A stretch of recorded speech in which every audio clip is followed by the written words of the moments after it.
As I'm sure everyone who knows the story is familiar, the original Stephen King short story didn't have half of the details that you see in the film. So I believe my understanding is they developed that character for a variety of reasons. They wanted probably a sympathetic character in sort of the high priestess role.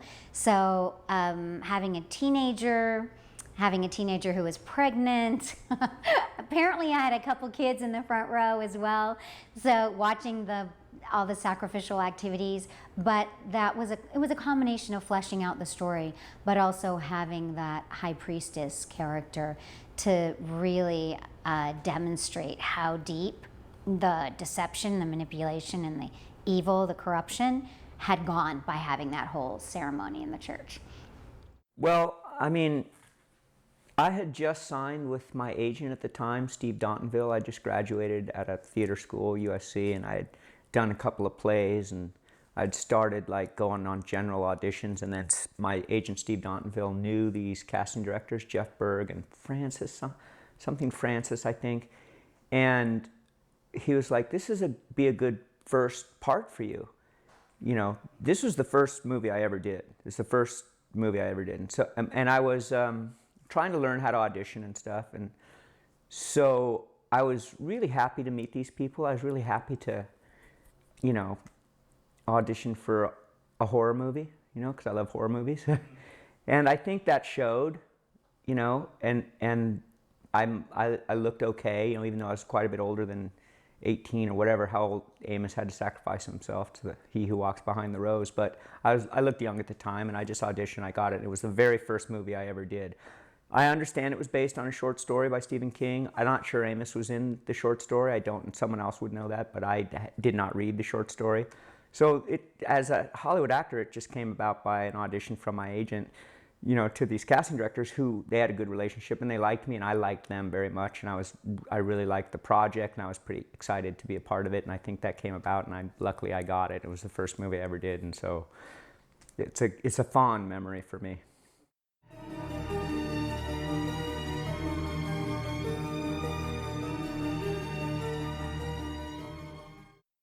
Audition 1983, I think. You go to an office. I think they rented office space somewhere because it's an independent film, and it's like, you know, you sit in the hallway and you see a bunch of kids who look like you and women that, you know, are auditioning for roles, and, you know, you're just trying to stay focused on what you have to do in the room and where you're coming from. So I was very new to this and very enthusiastic and very excited, and you just go into the room, meet the people. At that time, I think I was really into charm, trying to charm people, you know, but I meant it. So, like, I wanted to feel love for the people, and I felt love for what I was doing. And I was very enthusiastic at that time. So for me, it was just a very positive experience. There was nothing dramatic about it or nothing traumatic about it. It was very easy, very fun, and like, let's do this, you know. So it was a very good experience for me.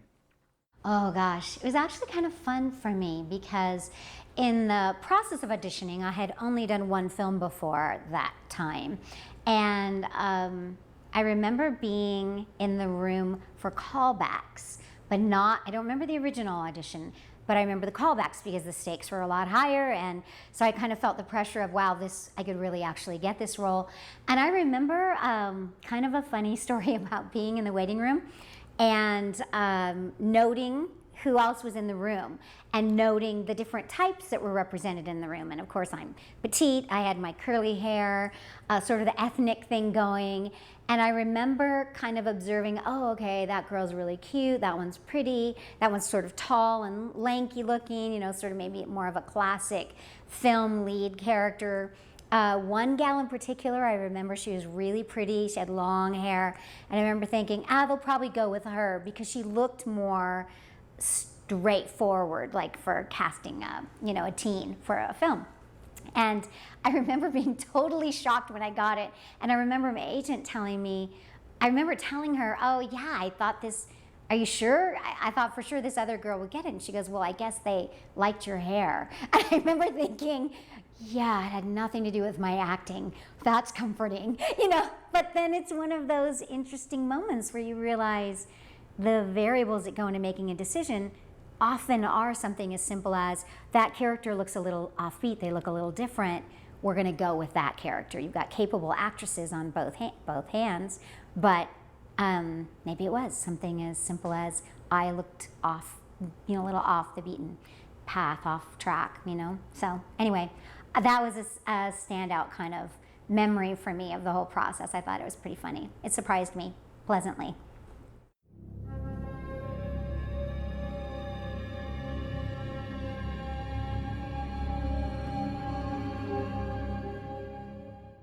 Oh, the art direction was so fun and so creepy. Very, very impactful for me as an actress to be in that environment. The set was great. It was so helpful and great attention to detail. The corn theme was they did such a good job playing that to the hilt. Pardon the expression, you know, they really used that as a great plumb line in all of their decorating. And I remember, of course, walking into the church scene. I remember walking into that scene going, you know, growing up as a Catholic and being you know, a strong person of faith when I started the show was kind of, I mean, it worked. It was deeply disturbing, and it helped me definitely cross over into the depravity, you know, the perversion, because it really was especially that set was a perversion. But boy, they did a good job. The art direction really helped us as actors totally get into the moment. And there were so many, today I feel like I can still remember what it was like being inside of the church. I remember watching aspects of the scene when I wasn't in the middle of it from up above in the balcony choir loft, and it was very excellent, very thorough, very disturbing. You know, we flew into Sioux City. I'd never been to Iowa. We flew into Iowa, and I was put up in a hotel. It was very flat. And I was like, where's the corn? And they said, it's on the location, you know. I was in a city and there were malls and stuff. And when I first went out to the set, and by the way, I loved Sioux City, Iowa. But like I said, it's my first film. I'm 23 years old, I think. I'm getting a per diem, which is, you know, I haven't had a per diem in 30 years. I mean, it's like they give you an envelope of cash. And you're already in a hotel and you could go to the set and eat. And I'd never worked as a SAG actor before, so it blew me away. So I'm in love with Sioux City. Look at this mall, it's great. I've got an envelope of cash. Where's the set? And I just remember going to the set. It's the first set I'd ever been on, first movie I'd ever done, and there were a bunch of stunt workers or something in my room, in my trailer, like smoking cigarettes. And I think that was like because it was my first job, and these guys were like, well, who's this guy? And they're like, I felt like it was like an initiation, like how am I going to handle these people who don't have their name on the door in my honey wagon? I was kind of hurt, like I was like, oh man, this is rough, but it's really not rough. I look back on it now, it's like you can only do that to someone one time, and maybe that was their thing. But I didn't work in the town the way, like I didn't see the set decoration of the town till I saw the movie. The things I saw were the cornfield where I sacrificed myself, which was amazing. And I'd heard, oh, it's been a drought, so they're spraying cornfields and stuff. I'd heard those stories. But when I went to the clearing to be sacrificed, it was nighttime and it was beautiful. And when we did the other scene that I only have two scenes, I think, is when I carved the pentagram in my chest. In the church, it was super creepy and really cool and really well designed. I don't know who the set designer was or the art director or whatever, but they did a great job. When I saw the movie with the town, I was totally blown away because I didn't get to see those things, you know, from what I did. I just went to the set on the days I worked, on the sets I worked. I was blown away by the art direction when I saw the film. And when I did my scenes, I was like, this is just sufficiently creepy. And I love locations, so being out in the field at night and seeing all those kids, and it was super fun. It was magic for me.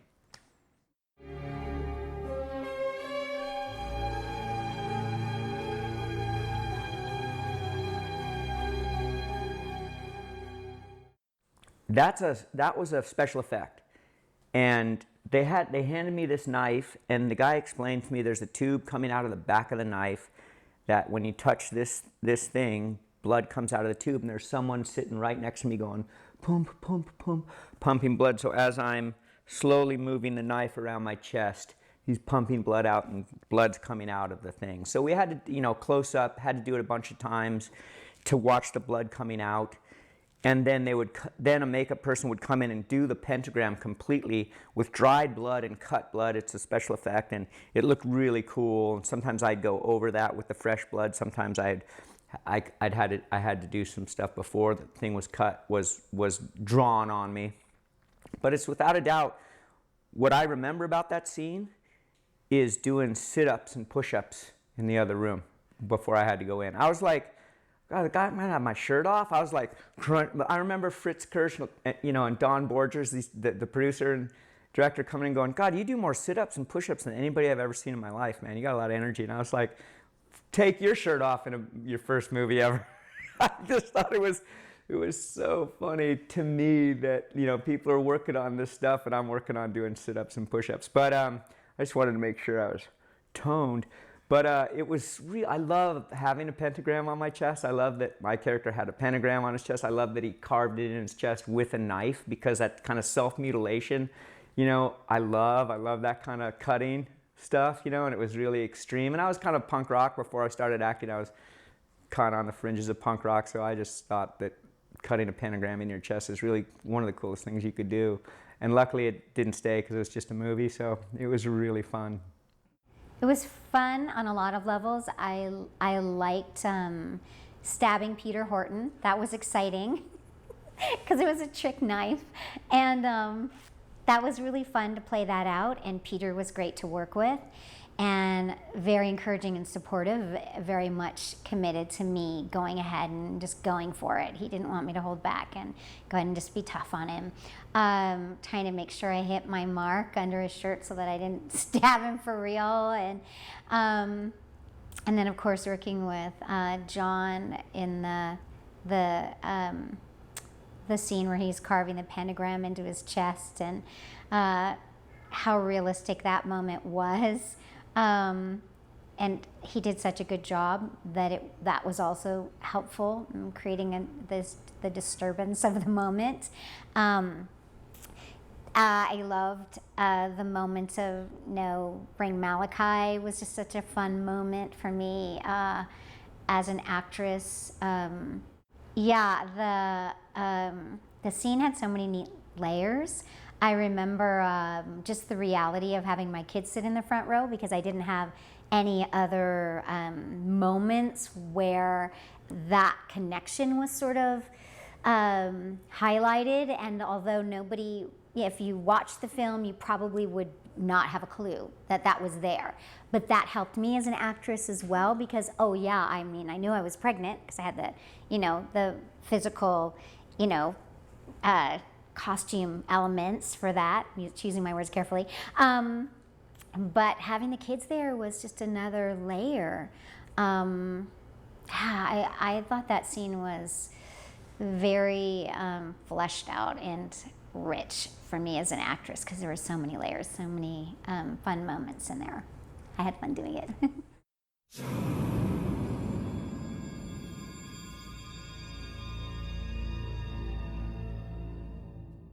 Oh, it was so fun. We had a lot of fun.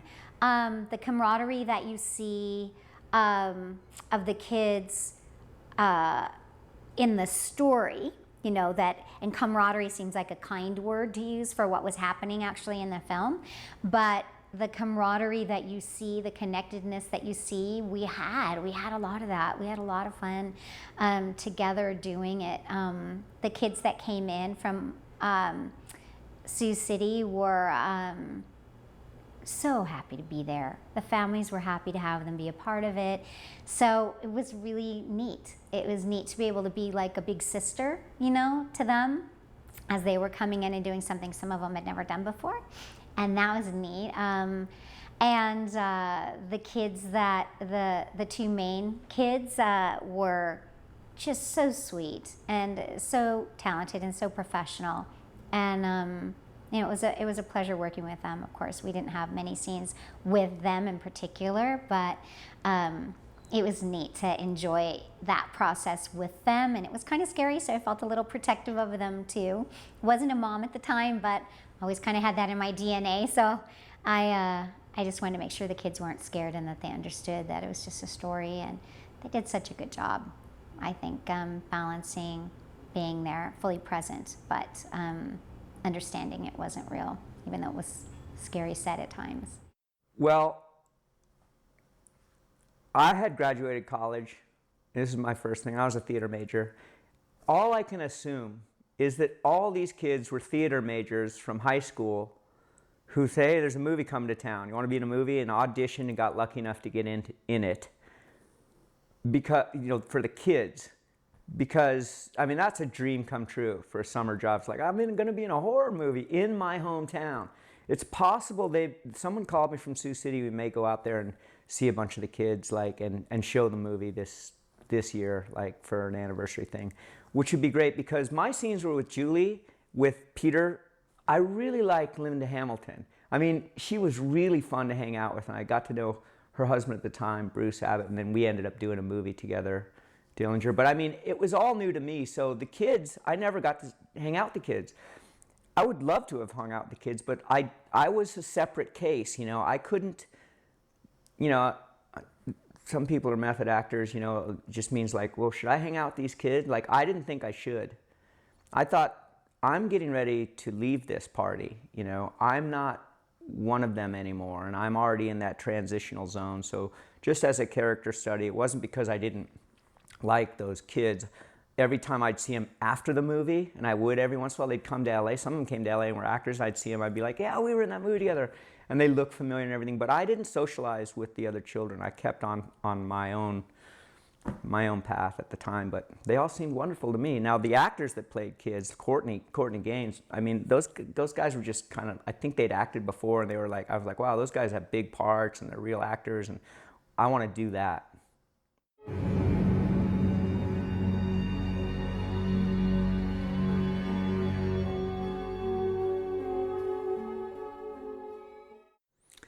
Yeah, no, I have absolutely no concerns about a bunch of high school drama students who get to be in a horror movie in the summer.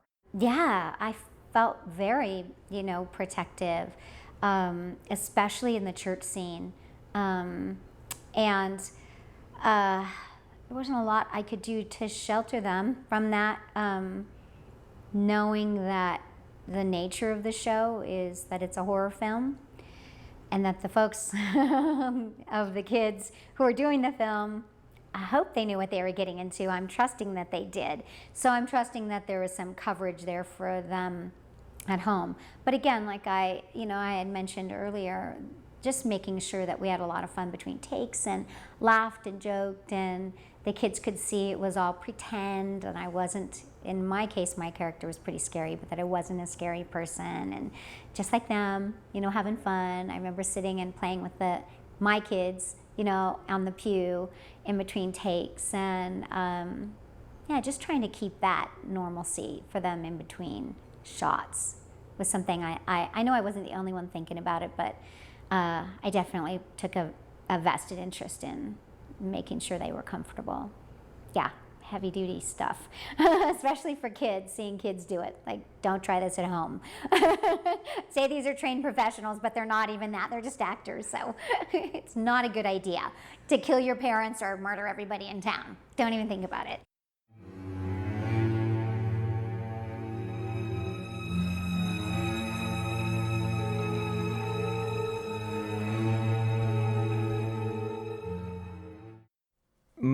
I mean, it was all me. I mean, Fritz was, you know, he cast me based on what I did, and he liked what I was doing. So there was no direction other than technical direction. He's a director. You know, you get into movies, you think, you know, like you're doing a play. It's not like that. You know, they've got so many things going on. Unless there's a problem, you don't need to hear anything from them, you know. And that surprised me as an actor because I can't come from the theater, and it was my very first film, and I didn't know what to expect.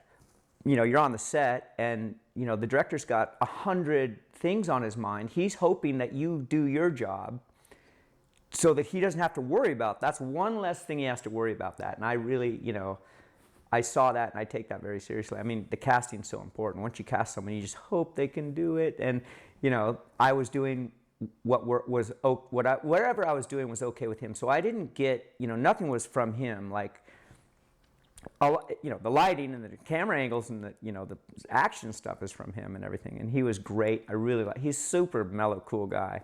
My take on the character Amos, not having, you know, all I did was read the script. So I go, this guy's a true believer, and he's going to sacrifice himself. So he's got to be believing that where he's going is better than where he is, and he's got to be 100, I mean, that's the ultimate sacrifice. So he's got to be in a state, like a completely protected state psychologically.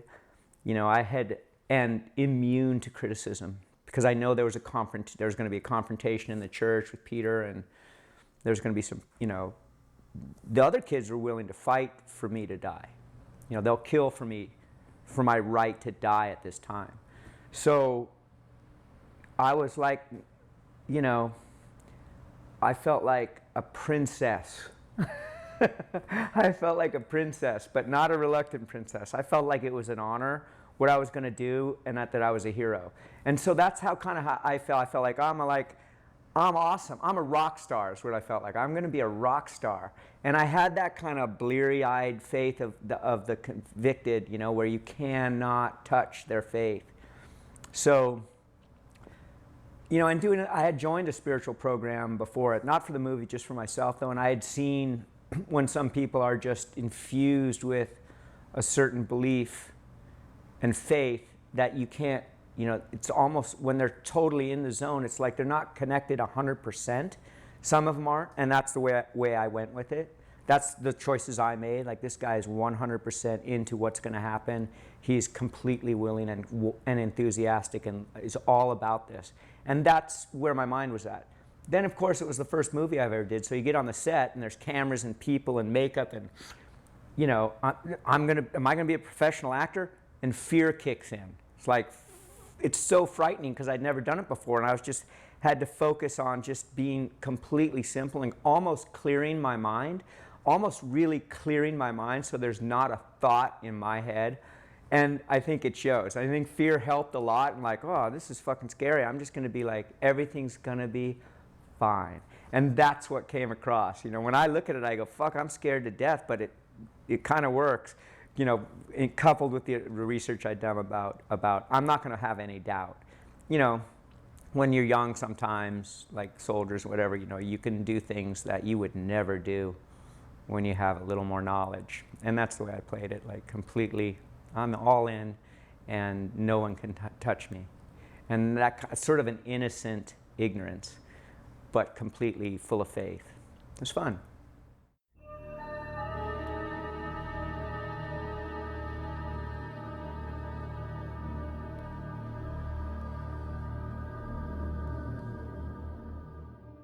That scene was so fun. It was so fun. They added that scene, if I remember correctly. I've had that happen to me a couple times where they add stuff, like pretty horrific stuff, and for my characters. But if I remember correctly, they added that scene, so that was very exciting to have that extra moment for my character. And then doing the scene, they wanted to make sure I felt comfortable doing it because it was kind of considered a stunt, climbing over the seat with a pregnant belly and getting a door slammed into my head was, you know, I don't know, it's considered stuntish. But I was really happy to do it. I loved the challenge because I'm very physical anyway, and so it was really fun to do. Peter Horton was a dream to work with. He was so kind, so sweet, so down to earth.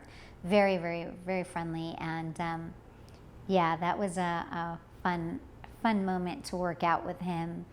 And of course, I had to be in character, so I couldn't enjoy the moment from that standpoint, but I definitely enjoyed being able to do that. Yeah. That is a fun moment. It was a fun moment. It was fun, and I think probably the extra fun for me is knowing that it wasn't originally in the script, so that it was kind of a surprise to me, and so to know that the audience would be surprised by it too made it extra fun. Yeah, we used to joke it would be children of the corn, because I was pregnant but not dead.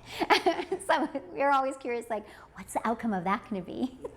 Like, kill her, don't you know? They always come back.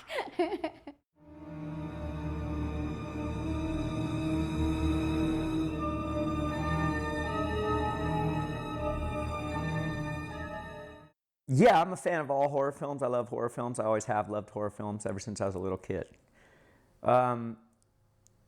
It's I mean, yes is my answer, but it's like at this particular stage of my life, I'm 57 now. I don't have kids, and all my relationships have had kids, so I know what it's like to be like a step parent, or to be around a lot of kids. Also, I lived in Pacific Palisades for a long time, which is like Chuck E. Cheese. So, and also I was, because I was such a horror movie aficionado when I was very young, killing my parents and other people's parents, killing adults with knives and swords and axes and stuff, and self-sacrifice, self-mutilation, any type of Christ or satanic or Christian, ideology and ritualization was fascinating to me as a little ghoul. So I'm all into the kids, slaughtering the adults. Now as I get older, now that I'm older, the way I look at it as, I love my parents. I love my dad and my mom. They were awesome. And I love the parents. I know a lot of people that are parents now, and it's not easy. It is a difficult task that I never was interested in. Not because of this movie. I just wasn't interested in that job. But as I'm older and I look at the kids around these days, it's like they should do a movie where, the adults just slaughter the kids. Where if the kids are spoiled or they're just doing this, like, it'd be just like it's just absolutely fine. And that would be awesome. But then who's gonna, like, I don't know, you kill all the children, and it's like, babies are cool, but there's a certain age when we were that movie is about those kids at that certain age. It's like, wouldn't Malachi? I mean, you just want to kill him, just want to kill the guy. I mean, just kill him. So I don't know how to, that it's an interesting topic. I look at these children sometimes and they just torture their parents. They torture them. And, the choices they make and the things they do, and the parents can't control them. They just, Stephen King's really good at these parents like cowering around on the powerful children, and they just get cowed by these, terrible infants. And it's like, it serves them right, sometimes. But they can't help it. I don't know. I can't take that bridge over, because I don't have kids. I can't take that bridge over to a person who loses all rationale and all intelligence in the service of a child who is doing everything wrong because they don't know. So it's an interesting topic, but I'm a fan of the genre, yes. Yes and no. I'll be honest. While I was raising my kids, I was definitely not a fan. And once they got older and we could watch things together and kind of enjoy things without me worrying about protecting them, then I was able to enjoy a little bit more. So yes, no, yes. When I did it, of course, it was fun. And before I had kids, one of the things Lee and I discussed was how disconcerting and unnerving it is when you see that a child can be that corrupted, because we look to a child to be sort of a symbol of innocence. And and we actually aspire to the innocence of a child, you know, as adults. So when you see that a child would cross over or be, capable of such evil, or, you know, possessed to do evil, it's like quadruply disarming. So it's very effective for the horror movie genre. Sad but true.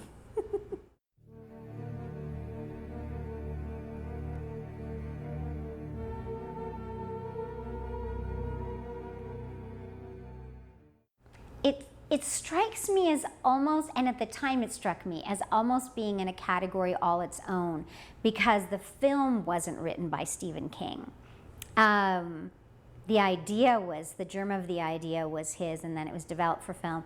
So I always kind of put it in a different category, but knew it was kind of like the stepchild, you know, in terms of, you know, being folded into the Stephen King family. But I mean, if you think of some of his films, Misery, Cujo, The Shining, I'd have to say that really the adaptation, I think, did a good job of taking it where he would have taken it, and definitely competitive in the Stephen King genre for a place with his other films. Like I won't talk about his other films much, but I would say that besides The Shining and some references to Misery, I hear people talk more about Children of the Corn than many of the other Stephen King films. So I think that speaks very highly of the adaptation. It speaks highly of the direction, speaks highly of all the elements that had to come together to create a memorable, impactful film. So I was thankful to be a part of it. I mean, I'm prejudiced, you know, I'm in the movie and I know it has a fan base. You know, for some reason, this movie, I mean, every other Stephen King adaptation is made with a ton of money and movie stars, you know, and they're fantastic. I think they're all fantastic. I mean, Stephen King's, that's a tribute to him. He's such a good writer and storyteller that even Children of the Corn, a low budget, new world, no stars film, can become a cult classic with a franchise behind it. I don't know if the other Stephen King movies have franchises behind it, you know? I don't follow it like that. You know, I don't like to go to 2, 3, 4, 5. Some franchises I do, big action franchises and stuff, and some horror movies, but I didn't, you know. I just know this movie touched a lot of people in a way. They remember it. They were scared when they saw it, and they remembered it. And then it's grown, and people have liked something about the 80s movies, you know, like before computers, people just are attached to, and then they show them, and they go through a couple generations of people. So I think as a tribute to Stephen King, you know, even a low budget, independent, skeleton crew, no movie stars can make a movie that became a cult classic and spawned a franchise, when every other Stephen King movie, people just go, oh, it's Stephen King, we're just going to throw a ton of money at it. So I think Don Borchers, whoever, you know, the people who got the rights and decided, and Fritz Kirch, they did a fantastic job. I wouldn't look at it critically in comparison to other Stephen King's movies, because this is the only one I've ever been in, and it became a cult classic. So I'm just lucky and happy that I got to be a part of it.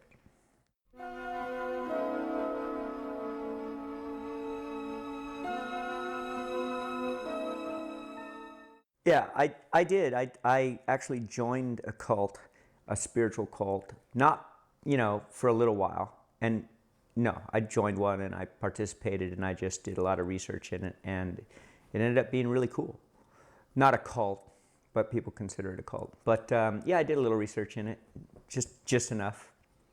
I did do research. The mentality of getting caught up in a cult, especially children getting caught up in the cult, was something that I really needed to explore.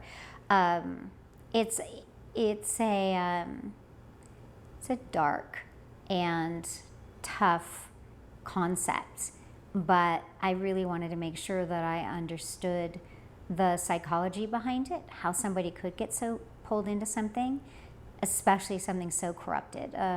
If you look at a lot of cults, Often they're really relatively benign. You know, they're often just a twist on the familiar, with some person being worshipped, and every now and again, of course, it ends in tragedy.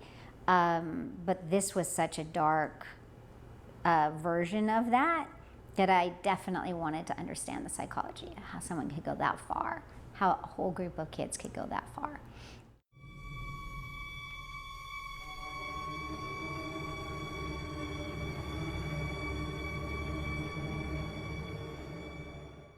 Yeah, I liked the transformation that the couple went through. I liked the arc that Linda Hamilton's character went through. Very relatable for a woman to be kind of have the heartstrings pulled by the situation that two children are in, two vulnerable children. And then, of course, the arc that Peter Horton went through was also very relatable for a man who's really not that interested and not in a hurry, and eventually, you know, has his heart won over by the two innocents. Now,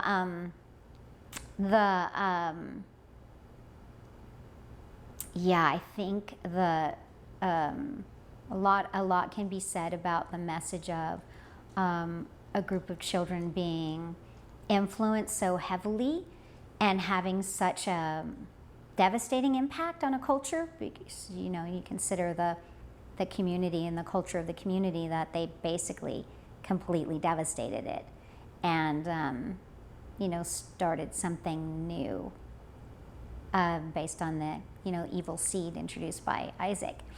So I definitely think, and now we see, I think in our generation, we see how much value has been attributed to the child in our culture, and how much I think the importance of what they say and think and feel, and the importance of how what we do and say impacts them, and the importance that they have, you know, the value that they have, but also the weight they have for our future. So I think it was a very, I think they covered all of those bases with what happened in Children of the Corn, because you saw the impact on first one influential child, and then a whole group of influential children following a bad idea to its resolve, and killing everything good basically in the town is a powerful picture. And then having the husband and wife come in as outsiders to that scene, having enough strength as a couple to combat the evil, and then the redemption of being able to take the kids out of that. And you kind of get that sort of end of the world, but there's hope moment out of it, which is another wonderful image you'll see played out in films a lot. You know, this is bad, it's so bad, but there's that sort of Noah's Ark concept.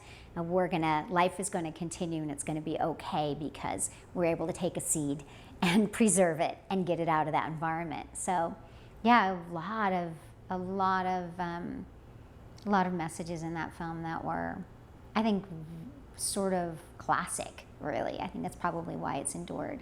Every woman can relate to what Linda Hamilton went through. Every dad can relate to what Peter Horton went through. Every little kid whose, you know, parents have left them or who feel vulnerable can relate to the little kids. And then, of course, I imagine everybody who's slightly left of center can relate to the kids that get pulled away and sucked into a bad idea. I kind of touched on that question about childless couples fending off, you know, and I can't speak to it politically, you know, or psychologically. I mean, that question's over my head. You know, I don't know. I haven't seen the film in probably 30 years, so it's more like as I get older, the more, you know, Stephen King wasn't, you know, he was probably my age when he wrote it, and I see it through different eyes now. You know, and the eyes I see it through are definitely like, parents get afraid of their children. They get scared of their children. And and a lot of shit happens when that happens, you know, and things go to shit. And kids need discipline. More in like the butler in The Shining, like the bartender in The Shining. And I corrected her. But it's like, I think a lot of people's nightmares, like when I was at a different stage in my life, when I was living around a bunch of gangsters, like there was a time when I was living around a bunch of, hooligans, and they were really into violence, and they didn't really respect life. They had their own creed. It wasn't they were doing it for some magical he who walks behind the rose. But I mean, when you're young, you're very impressionistic, and you can get hooked. You can identify yourself with an idea. You can identify your whole life to it, and you can give your life to it, And and those kids are terrifying. They're terrifying. I just remember looking at the youth that were into violence in a stage of my life where they didn't respect life. And that's frightening because they don't know how lucky they are to be alive. They don't understand that yet. And when you get older, you just want to live another day. You just want to enjoy. You're like, fuck, I'm alive. I'm still alive. I made it through, and I get to be alive. And then the last thing you want to do is come up around a gang or a group of people that don't respect your life and want to kill you, And that's frightening. And I think that that's a real fear for, every adult anywhere.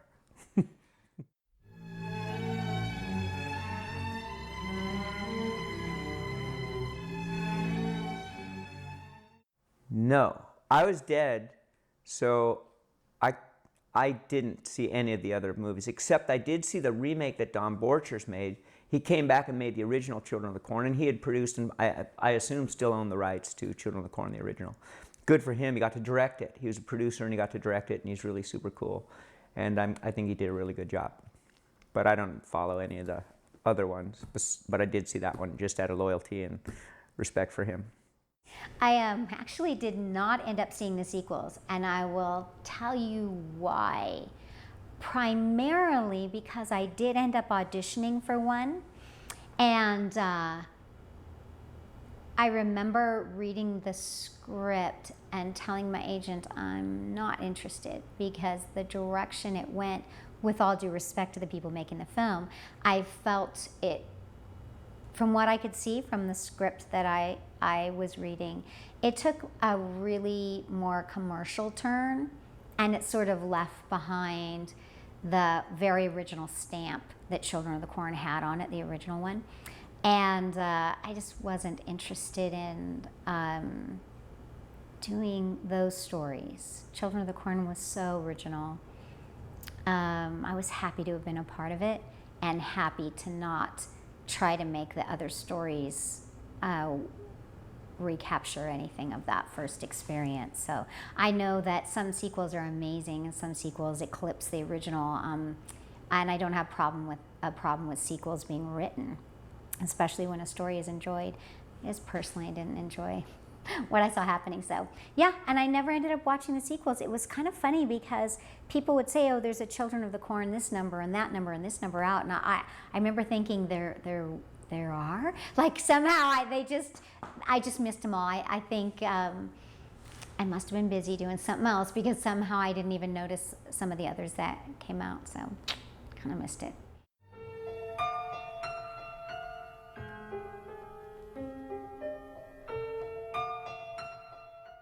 Yeah, I remember he had mentioned that to me, and I did not know that, and I remember when we talked about it, I thought, oh, I gotta watch that one, and I haven't yet, but I would like to watch that, because that's fun. I like that idea of her all grown up. What would that look like? I don't know, but I'm honored that she played me as a grown-up, since I have not changed that much, so I don't think I could play a grown-up me. I don't know if I could get it, pull it off, but yeah, I was glad to hear that, but no,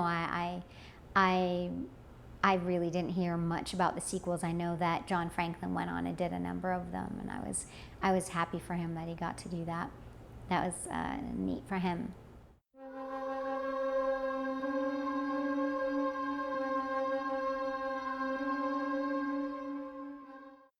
Okay, it was like a dream when I worked at night and went into the cornfield in a procession with all the kids who I didn't know and because I hadn't been interacting with, but I knew they were big parts in the movie. and I got to see, that path.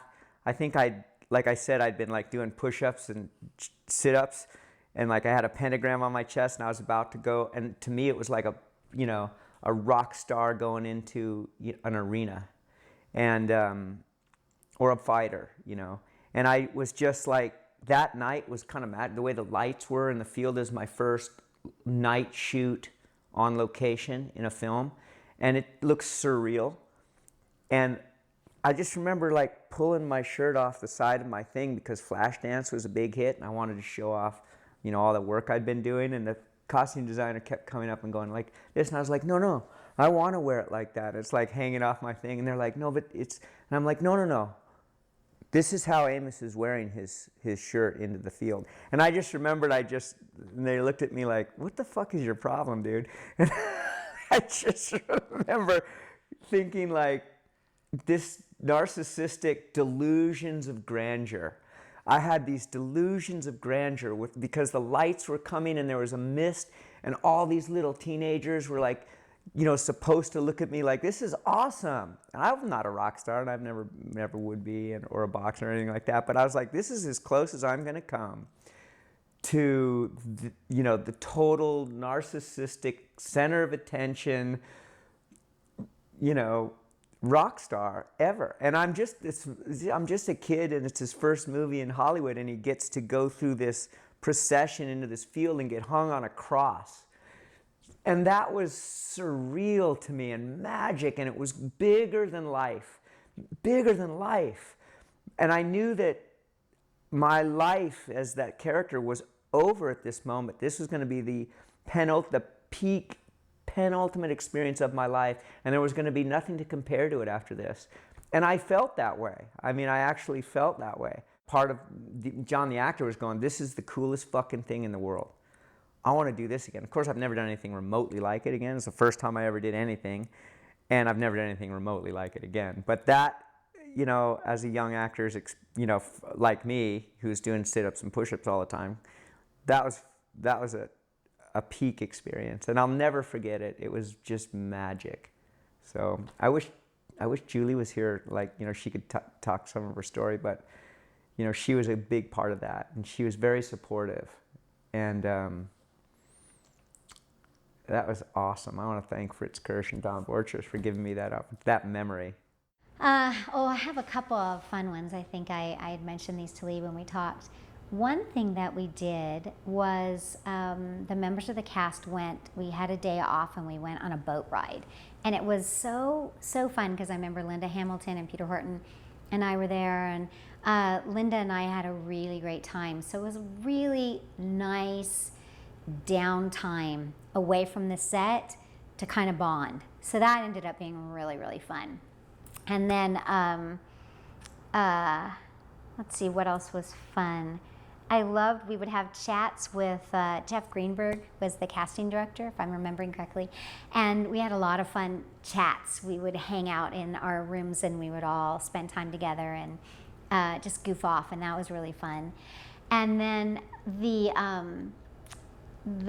night that they had the huge explosion in the cornfield, that was really exciting. Everybody kind of turned out for that. We watched it together. That was fun. And then finally, the cast party was, I wouldn't say it's a treasured moment, but it was really a fun kind of ending to the film, because there was a place called the Slaughterhouse that had been a slaughterhouse that somebody thought would be a good idea to turn into a mall. And it was still very much preserved in, the flavor of the slaughterhouse, and that's where we had the cast party, which was perfect because it was really creepy. But you could walk around and you could smell death in the halls, and I thought, the poor investor who thought this would be a good idea. There were meat hooks hanging everywhere, and you could tell the floors were just stained, like, for all eternity with who knows what. And I remember thinking, great place for a cast party for Children of the Corn. Horrible idea for a mall. I felt so sorry for the guy. But anyway, those are kind of the standout moments for me. I love my time with Linda Hamilton. Really, really enjoyed getting to know her better and taking that boat trip. Loved the explosion. Loved the time hanging out with the kids. and loved the cast party. It's the icing on the cake.